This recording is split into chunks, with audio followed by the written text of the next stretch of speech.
Assalamualaikum warahmatullahi wabarakatuh. Alhamdulillahirobbilalamin.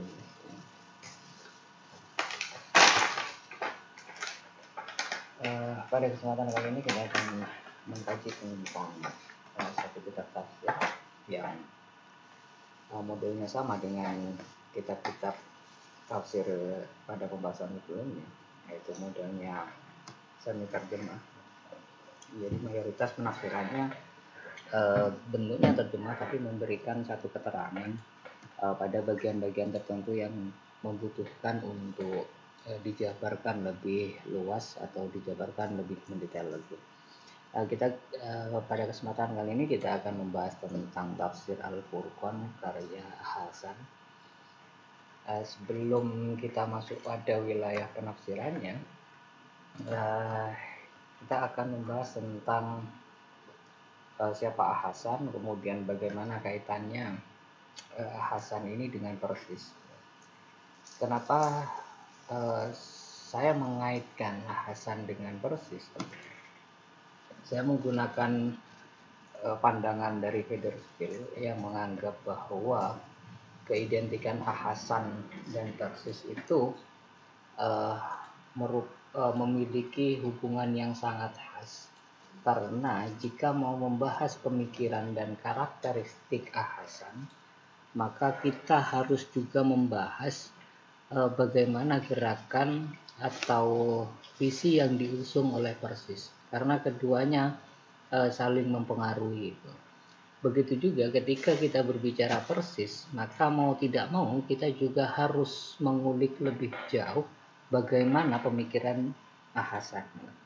Dalam konteks ini saya juga akan mengikuti apa yang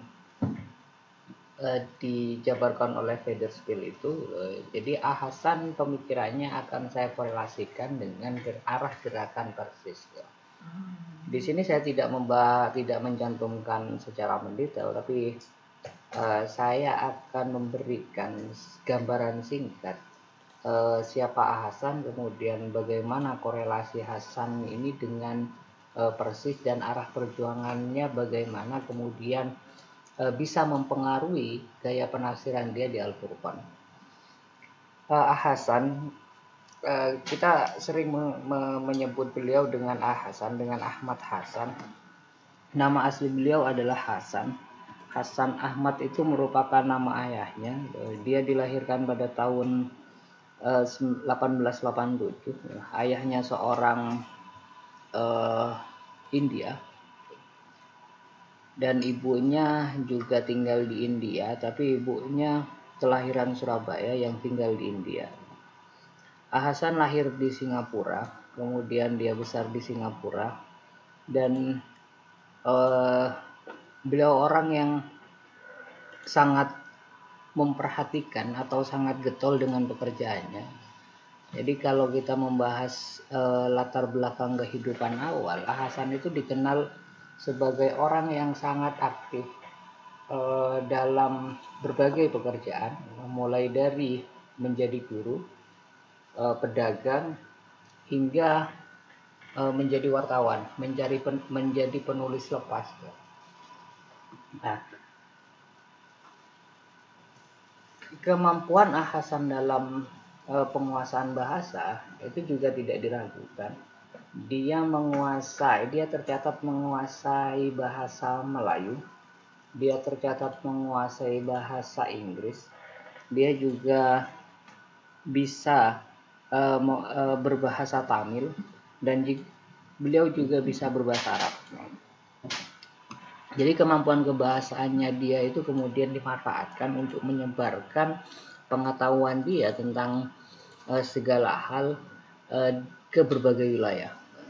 Tidak hanya di Malaysia ataupun Singapura, tapi Hasan juga pernah menjadi guru di berbagai tempat. Ketika mau mengaitkan Hasan dengan Persis, starting point yang harus kita baca adalah bagaimana mulai ketertarikan Hasan terhadap gerakan-gerakan pembaharuan Islam. Hasan mulai mengenal konsep-konsep pembaruan Islam melalui majalah-majalah yang ia baca, mulai dari Al-Manar yang merupakan corong gerakan pembaruan Islam di Mesir, yang kemudian nanti Al-Manar ini akan diadopsi oleh Al-Imam di Singapura, dan Hasan membaca juga Al-Imam. Kemudian Al-Imam ini juga menginspirasi adanya majalah Al-Munir di Sumatera Barat. Jadi 3 corong utama gerakan pembaruan Islam ini juga sudah akrab dengan Hasan melalui kegemarannya dia dalam membaca bagaimana perkembangan gerakan-gerakan Islam pada waktu itu.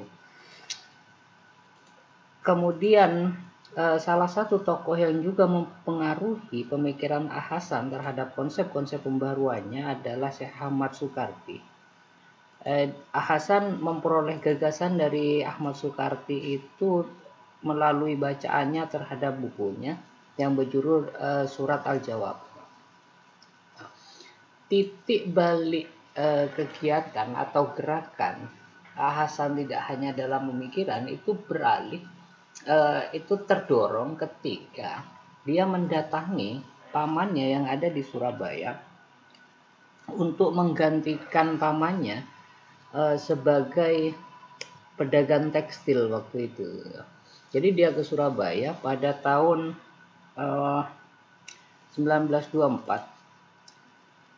Ketika tahun itu, masa 1924, di Surabaya terjadi perdebatan yang sengit antara kalangan modernis yang dipelopori oleh beberapa kalangan, misalnya Abdul Latif misalnya, kemudian sedang bersitegang dalam tanda petik gitu, dengan kalangan Muslim modernis gitu, kalangan Muslim tradisionalis gitu.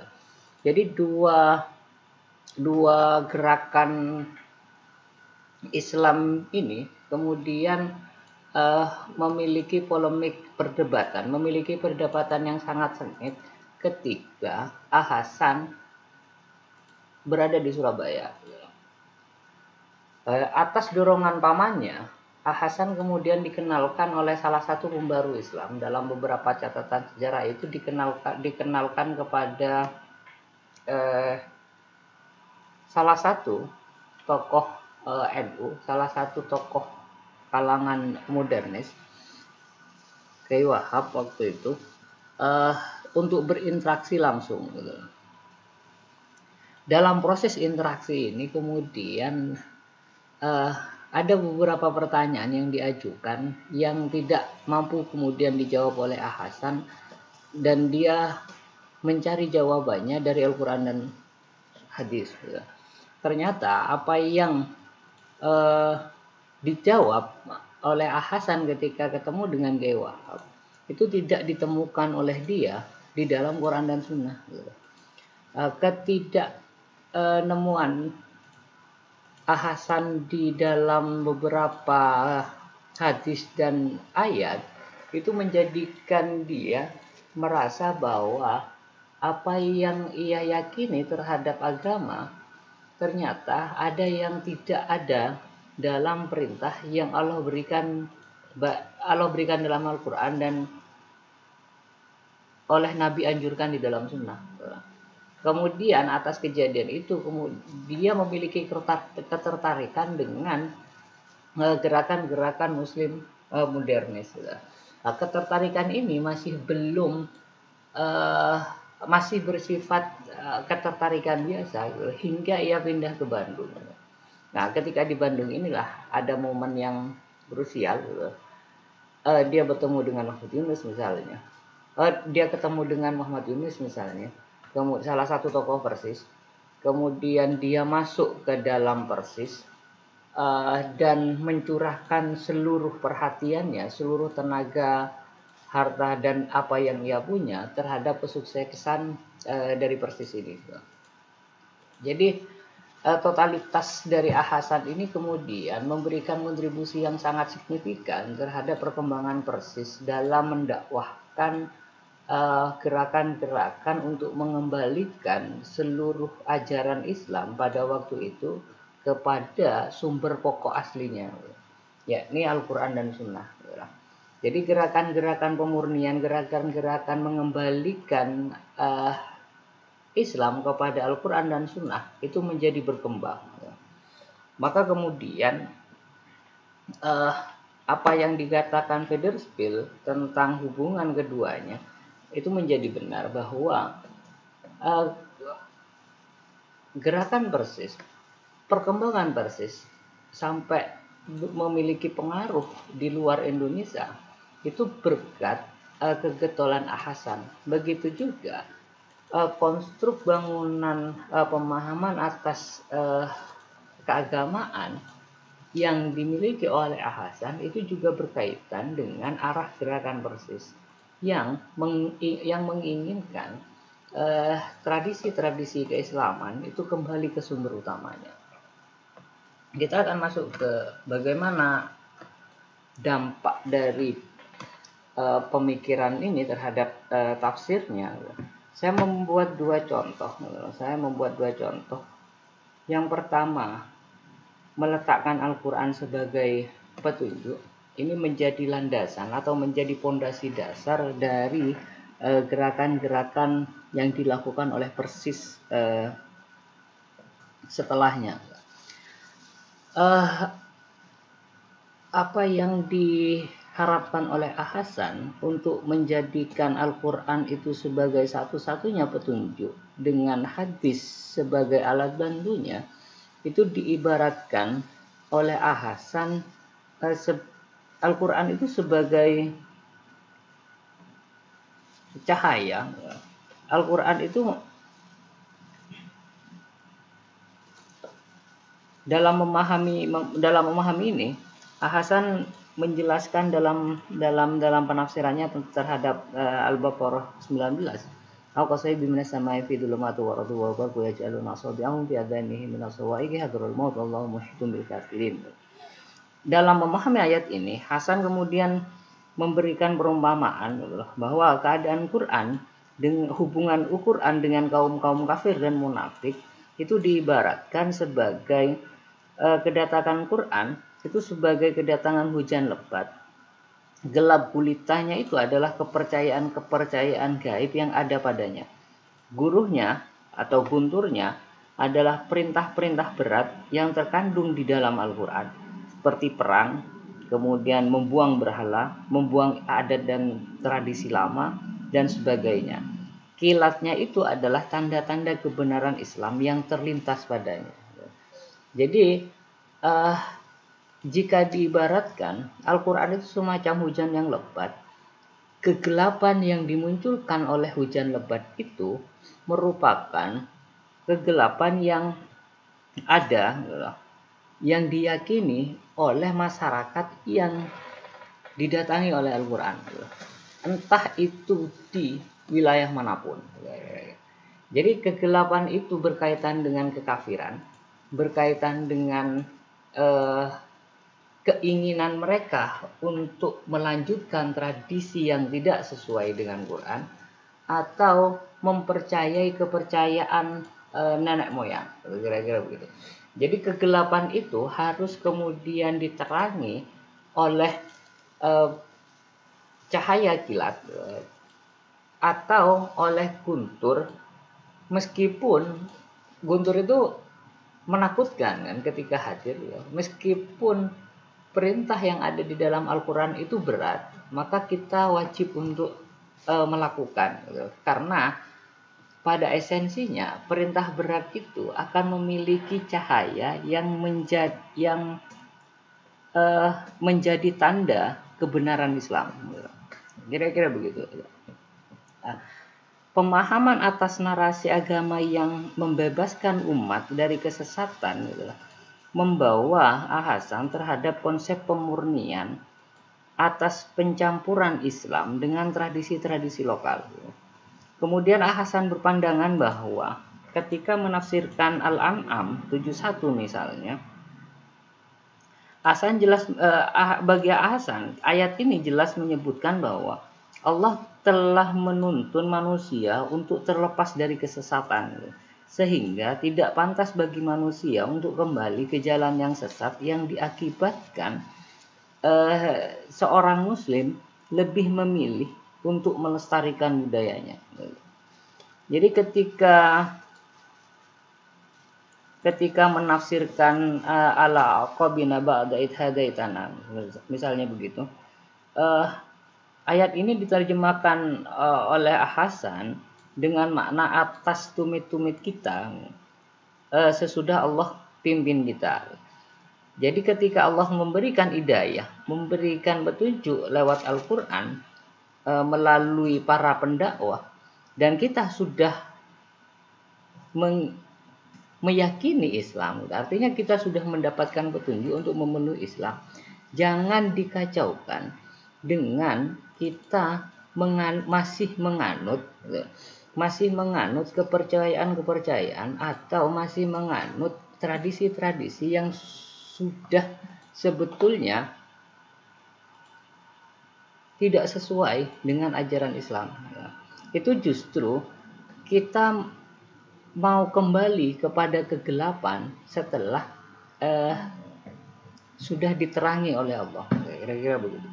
Jadi sensitivitas Hasan terhadap upaya pemurnian Islam itu menjiwai dalam beberapa penafsirannya terhadap ayat-ayat agar umat Islam di Indonesia khususnya itu bisa kembali lagi terhadap petunjuk-petunjuk yang telah Allah berikan di dalam Al-Quran dan petunjuk yang diberikan oleh Nabi di dalam sunnahnya.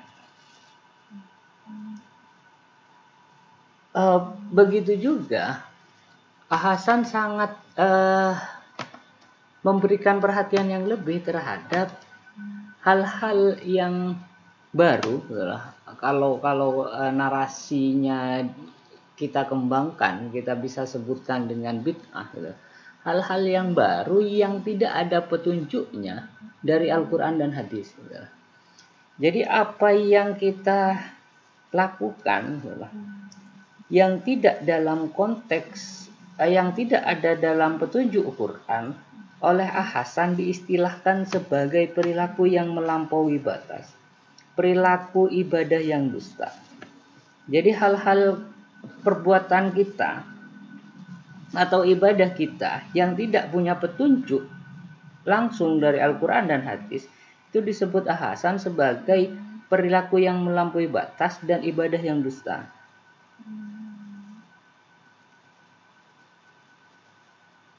Misalnya, yang sangat ia kritisi adalah melakukan satu ibadah yang pahalanya dipersembahkan kepada orang lain.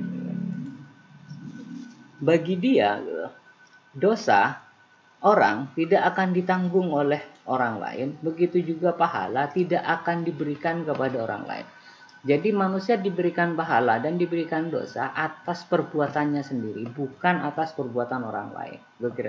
Jadi narasi-narasi semacam itu yang kemudian banyak ditemukan dalam tafsir Al-Furqan. Kemudian yang kedua adalah perhatian dia terhadap tema-tema yang sifatnya aktual, tema-tema sentral yang sifatnya aktual. Misalnya narasi-narasi feminis yang berkembang di awal abad 20, misalnya begitu. Hasan masih cenderung untuk menyetujui narasi-narasi poligami misalnya, atau yang paling kentara ketika kita melihat dalam tafsirnya adalah penafsiran dia tentang An-Nisa 34. Bagi Hasan, seorang laki-laki, seorang suami itu diperbolehkan untuk memukul istrinya.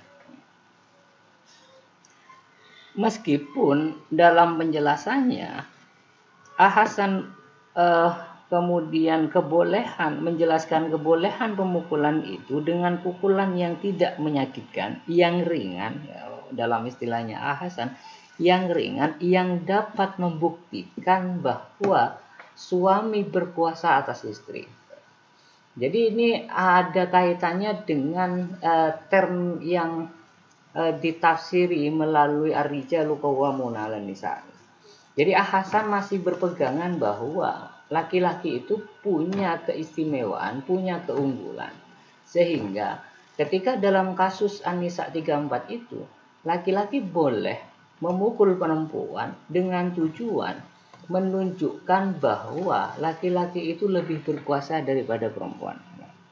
Jadi penafsiran ini merupakan penafsiran yang literal, penafsiran yang kembali pada konsep-konsep makna ayat secara literal. Nah, begitu juga penafsiran Hasan tentang konsep-konsep kemandirian perempuan misalnya. Bagi Hasan, perempuan itu tugasnya punya kewajiban untuk memelihara diri. Sehingga pemeliharaan diri bagi perempuan itu lebih bisa dilakukan ketika perempuan tidak keluar rumah. Karena jika perempuan keluar, maka perempuan itu punya potensi untuk berbuat maki, untuk memaki, gitu. Untuk berjalan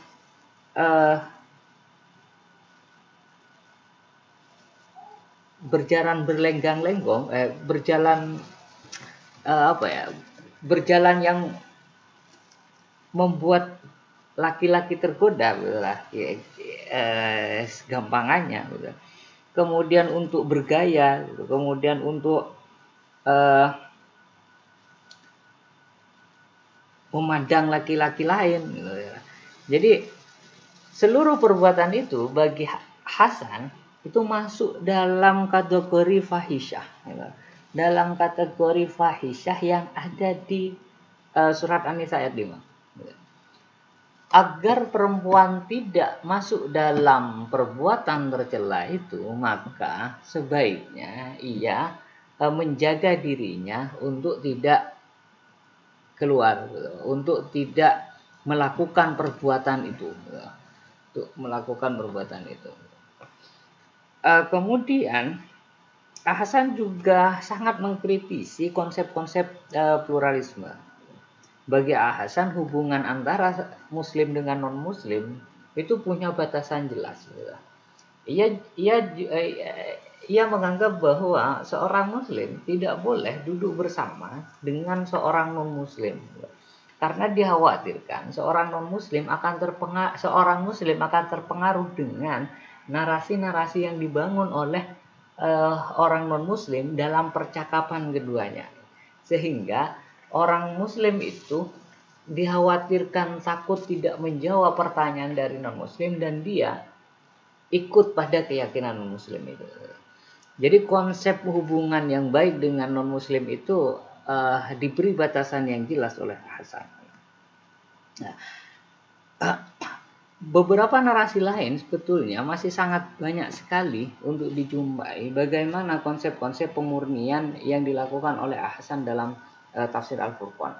Karena untuk melihat pemikiran Hasan secara lebih jelas, maka kita juga harus mengkorelasikan bagaimana konsep perjuangan Persis yang juga dipengaruhi atau mempengaruhi Hasan dalam membuat konstruk pemikirannya yang pastinya juga akan berpengaruh bagaimana dia melihat satu ayat dan dia tulis dalam Al-Furqan. Saya kira demikian untuk kesempatan kali ini. Kita akan lanjutkan di sesi berikutnya. Saya